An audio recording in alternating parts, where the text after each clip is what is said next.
Cerita ini dimulai ketika saya hendak pergi memancing bersama salah seorang teman di Waduk Cirata, tepatnya 1 tahun yang lalu. Waktu itu kita berdua sepakat untuk berangkat lebih awal agar tiba di sana tak terlalu malam. Singkat cerita, setibanya di sana, saya masih ingat waktu menunjukkan pukul jam 10 malam. Dan waktu itu pun cuacanya sangat bagus, tapi angin cukup kuat berhembus malam itu, membuat badan cukup merasakan kedinginan. Tak lama, saya pun langsung melanjutkan perjalanan menuju lokasi pemancingan menggunakan perahu yang sudah tersedia. Perlahan, dayung mengantarkanku menuju lokasi pemancingan.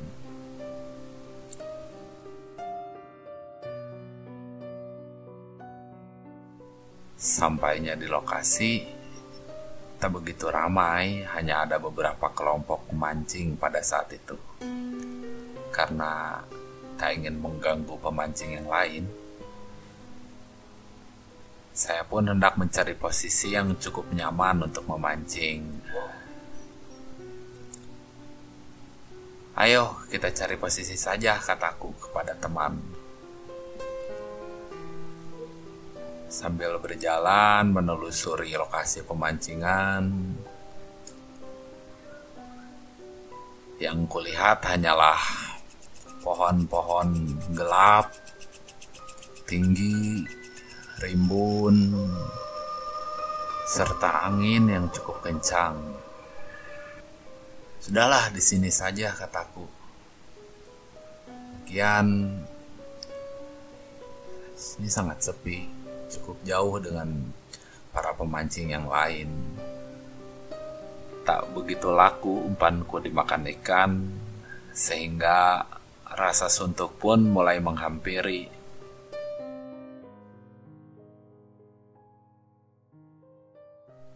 Tak terasa, waktu pun sudah menunjukkan jam 2 malam. Badan yang cukup lelah membuat temanku memutuskan untuk tidur lebih awal. "Ah, sialan," kataku. "Kalau mau tidur ya mending di rumah saja." Sambil cukup kesal karena meninggalkanku memancing sendirian.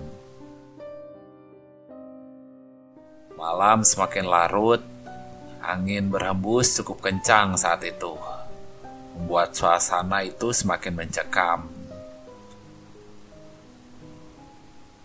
Tak lama dari situ, tiba-tiba hal yang tak terduga pun terjadi. Tepat di belakang, saya mendengar seperti ada suara tertawa. Begitu halus, tapi cukup jelas karena begitu hening malam itu. Pikirku hanya suara daun dan pepohonan. Tapi tak berselang lama, suara itu terdengar lagi. Dengan sangat jelas. Seketika, bulu halus pun berdiri semua. Perasaanku pun mulai tak karuan. Seperti di belakangku ada yang sedang memperhatikan. Ya, dan benar saja. Semakin jelas ketika suara tertawa itu terdengar lagi untuk yang ketiga kalinya. Saya pun mulai sangat panik pada saat itu. Dan berusaha mengambil pancinganku dan bergegas pergi menuju tempat di mana temanku tidur. Dan sialnya, kali ini mata saya sendiri yang melihat sosok itu. Tepat di balik pohon yang cukup lumayan besar.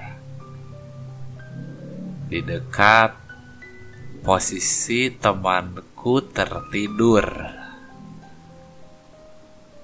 Saya melihat seperti sosok wanita berpakaian putih, berambut panjang, sedang melihat jelas ke arahku. Aku berusaha membangunkan temanku, tapi sialnya temanku tak juga mau untuk bangun. Akhirnya dengan perasaan panik, saya pun coba untuk menutupi semua badanku dengan sarung dan coba tertidur sambil membaca semua doa yang aku bisa pada saat itu untuk keselamatanku saat itu. Sambil berusaha menenangkan diri dan berusaha untuk tidak menghiraukan suara-suara yang terdengar di luar nalar. Sialnya, suara itu semakin terdengar jelas. Bahkan tepat di atas kepalaku seperti sosok rambut panjang berbaju putih itu tepat berada di atas kepalaku sambil tertawa. Sangat kacau perasaanku pada saat itu. Tapi akhirnya saya pun tertidur dan kemudian mendapati hari pun sudah pagi. Ketika saya menceritakan kejadian semalam kepada temanku, ternyata temanku pun sama katanya mendengar suara tertawa, tapi tidak sampai melihat sosok di balik pohon itu.